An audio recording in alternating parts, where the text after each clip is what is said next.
Bonjour à tous et bienvenue à ces nouveaux rendez-vous qui vous est offert par GP Conseil. Donc, c'est temps d'échange et de partage autour d'un sujet important, la liberté d'aller et venir, une approche éthique en établissement social et médico-social. Nous avons choisi ce thème qui est d'autant plus d'actualité aujourd'hui avec la nouvelle réforme de la Haute Autorité de Santé pour les évaluations et du coup l'intégration, l'inscription de la liberté d'aller venir comme l'un des critères impératifs au sein du référentiel. Mais on parlera de tout ça tout au long de ce webinaire. Déjà, je voudrais simplement vous présenter donc Ludivine Bonsivenga qui a accepté de participer avec nous, donc de témoigner, de faire voilà, de faire bénéficier à tout le monde de son expérience et de son expertise. Je remercie beaucoup Ludivine d'avoir accepté notre invitation. Je vous laisse vous présenter. Oui, bonjour à tous. Ludivine Bensivenga, je suis directrice d'un IME et d'un CESAD sur Maubeuge, porté par l'APEI Les Papillons Blancs. Nous accueillons dans nos établissements et services 60 enfants pour l'IME, 60 enfants pour le CESAD, présentant une déficience intellectuelle ou des troubles du spectre autistique, et ils sont âgés de 4 à 14 ans pour vous donner voilà, une dimension sur le public accueilli. Donc moi-même, Alice Muller, pour ceux qui ne me connaîtraient pas encore, je suis donc consultante pour GP Conseil, formatrice et également évaluatrice qualifiée pour la Haute Autorité de Santé.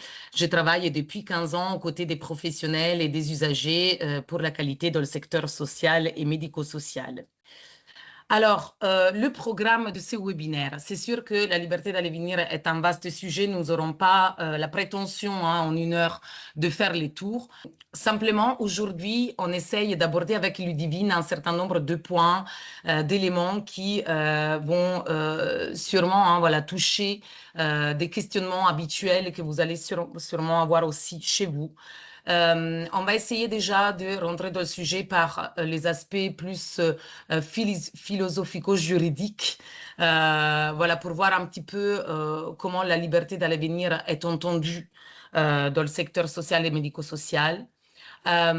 Essayer de définir le périmètre, qu'est-ce qu'on entend par liberté d'aller venir, qu'est-ce qu'on peut y mettre derrière. Et puis, on va rentrer forcément aussi dans ce qui est le plus complexe, hein, forcément à gérer. Qui dit liberté dit restriction. C'est bien pour ça qu'on est là, c'est-à-dire les restrictions à la liberté d'aller venir, parfois on les met en place, on ne sait même pas qu'il s'agit de cela, ou alors on les fait sans trop en avoir conscience.